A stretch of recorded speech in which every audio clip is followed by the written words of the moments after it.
Shalom, shalom la famille, shalom à nous tous. Bien aimé, un ami, pasteur m'a appelé et je lui dis shalom prophète.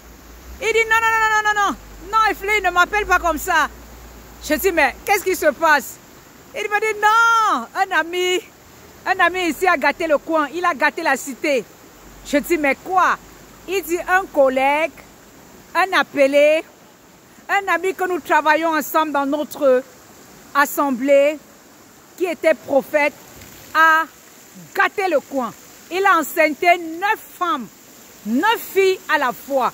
Je dis bien 9. Je dis hey, quoi? Il me dit oui, 9. Et c'est ainsi que tous les gens, lorsqu'on parle de prophète, chacun regarde, on dit hey, c'est celui-là. Bien aimé, j'aimerais nous dire à nous les sœurs, ce n'est pas parce que on brûle qu'on va se donner n'importe comment et n'importe où. Et quel motif t'anime pour aller à l'église bâtiment?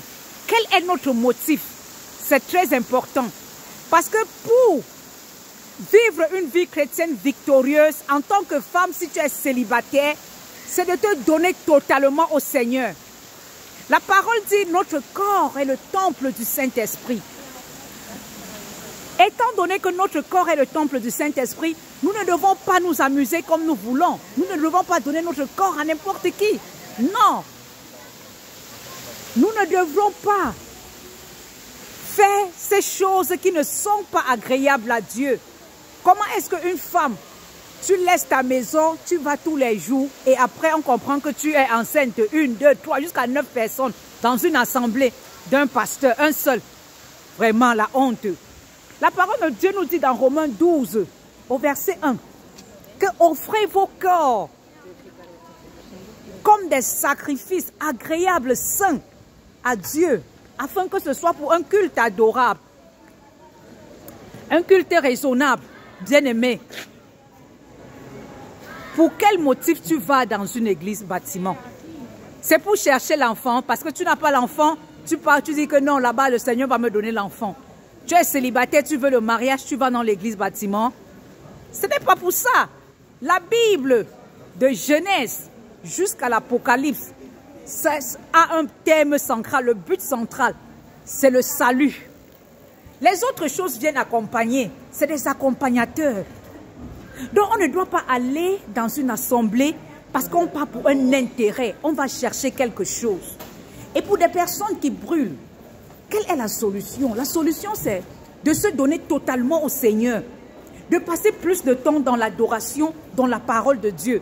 Lorsque tu adores le Seigneur 2 heures du temps, tu peux rester comme ça seul. Tu adores le Seigneur, tu chantes, tu le loues, tu le glorifies. Et ainsi, il va commencer à te parler, à se révéler à toi. Oui, les pasteurs t'ont enseigné. Toi également, tu as tes propres recherches à faire. Tu as suivi Jésus aller à la croix. Il allait à la croix pourquoi? Toi-même, tu as tes propres recherches à faire, à comprendre pourquoi il allait à la croix. Et aller même en profondeur, avoir des révélations. Le Seigneur nous parle à chacun de nous. Si tu entres en profondeur dans la lecture de la parole, le Seigneur se révélera à toi, il te parlera toi-même. Ce n'est pas toujours par le biais d'un pasteur que le Seigneur peut nous parler. Il peut nous parler en intimité, que toi-même tu as en intimité. Quand tu as développé des moments longs d'adoration. Si tu pries en langue, tu as des moments longs d'adoration, de prier en langue. Ainsi, à un moment, le Seigneur va commencer à parler, te révéler des choses. Donc, ayons vraiment des motifs purs pour lesquels nous allons dans l'église bâtiment. On ne peut pas aller dans l'église bâtiment parce qu'on veut quelque chose. Non, on part rendre un culte adorable à Dieu.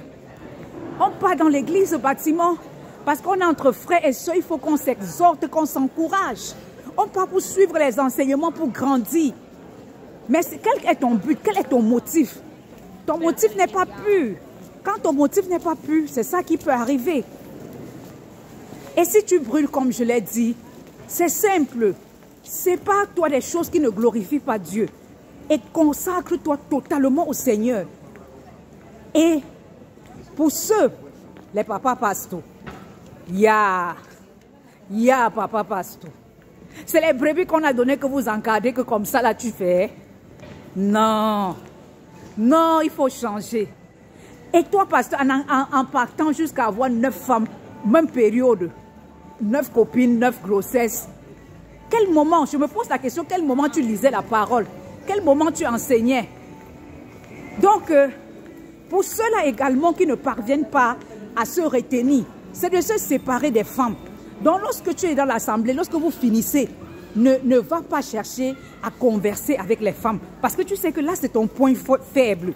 Parce que chacun a des points faibles. Si tu sais que le sexe est ton point faible, aie plutôt des assistants qui sont des hommes. N'accepte pas les assistantes femmes. N'accepte pas collaborer avec les filles dans l'église. N'accepte pas. Maintenant, il y a d'autres qualités. Maintenant que c'est les filles elles-mêmes qui viennent. Papa, daddy, tu vois, ça fait 6 mois. Je n'ai rien fait. Oh. Ça fait 1 an. Qu'est-ce qu'il y a que vous partez exposer votre vie au pasteur? Tu penses qu'il est plus que toi? Lui-même, il cherche son salut. Il cherche lui-même, il est sur le chemin. Et il sera jugé. Il est comme toi. Donc, arrêtez ça. Papa, comme tu vois là, hein, je suis... Non. C'est vous qui poussez. Quand tu fais comme ça, tu es en train de pousser cet homme-là. Parce que ce n'est pas parce qu'il est pasteur qu'il est appelé au Saint Ministère. L'un des appelés au Saint Ministère, ça veut dire qu'il n'est plus, qu'il est un homme extraordinaire. Il est comme toi. Il a le Saint-Esprit. Il y a des moments que le Saint-Esprit peut l'utiliser à faire des choses qu'il peut aussi t'utiliser toi-même à faire. Ce n'est pas seulement le pasteur qui peut manifester les dons. Ce n'est pas seulement le pasteur qui peut chasser les démons. Mais c'est ton ignorance de qui tu es et de ce que le Seigneur a fait à la croix qui fait que tu es toujours sur le même niveau. C'est ça qu'on dit l'idiotie. Donc, sachez qu'un pasteur, les hommes appelés au Saint Ministère, que ce soit même femmes, sont des êtres humains comme vous. Ils peuvent avoir des faiblesses. Et il y a des choses qu'il ne faut pas leur dire. Il ne faut pas exposer ta vie. Il ne faut pas venir, tu parles n'importe comment à ces personnes-là. Parce qu'il y a des choses que lorsque tu lui dis, ça commence à créer des idées. Et il y a d'autres qui sont également possédés, qui ont besoin des délivrances. Donc, ce n'est pas parce qu'il est pasteur que tu penses que non, tout va bien sur lui. Non. Lui-même, il peut encore être possédé, qu'il a besoin de délivrance. Quelqu'un qui enceinte 9 femmes. Vous-même, vous voyez que c'est normal. Même dans le monde, trouver ce genre, c'est difficile. Combien de fois dans le corps du Christ? Oui, ça peut arriver, mais qu'est-ce qui s'est passé? Qu'est-ce qui l'a poussé à faire cela? Et parfois, les gens accusent seulement les pasteurs, mais même les fidèles. Même les fidèles. Tu peux avoir le pasteur toujours en mini-jupe, toujours avec les habits moulés, les habits qui serrent ton corps. Mais comment lui-même, il ne doit pas être attiré? Il n'est pas le bois. Donc, s'il vous plaît, mes soeurs, contrôlez-vous. Sachez que ce sont des hommes comme vous et moi. Il n'y a pas de différence. Ce n'est pas parce qu'ils sont appelés, ils ont le Saint-Esprit qu'il y a une différence. Non. Ils sont comme vous et comme moi. Ils sont comme des hommes normaux. Donc, cessez de croire que les pasteurs sont différents. Ils sortent de l'extraordinaire. Ils sont comme vous, ils sont comme moi. Donc, mes soeurs, arrêtez ça. Arrêtez. Arrêtons ces choses et servons le Seigneur en esprit et en vérité. Car c'est ce à quoi il nous a appelés. Le Seigneur nous a tant aimés qu'il a donné son Fils unique, donné sa vie à la croix afin que nous ayons la vie, afin que nous puissions être réconciliés avec lui. Nous avons été séparés de Dieu, mais nous nous sommes réconciliés au travers de son Fils qu'il a envoyé. Et le vieil homme est mort à la croix. Si je vis, ce n'est plus moi qui vis, j'ai été crucifié avec Christ. C'est ce que la parole nous dit. Donc les choses de la chair ont été crucifiées à la croix. Nous allons vivre en nouveauté de vie. C'est-à-dire, pour vivre cette nouveauté de vie, il faut manger le pain qui est la parole. Souvenez-vous, dans le lieu saint, il y avait le pain. Et ce pain représente la parole. On va se nourrir de la parole. Donc arrêtez ça. Arrêtez. Arrêtez d'idolâtrer des personnes qui sont comme vous. Arrêtez, bien-aimés. Arrêtez, mes soeurs. Un pasteur, c'est quelqu'un comme toi et moi. Comment tu t'ouvres à lui? Il a l'onction, c'est l'onction qui va te contaminer. L'onction ne contamine pas, tu as le Saint-Esprit. Tu as le Saint-Esprit de Dieu. Merci.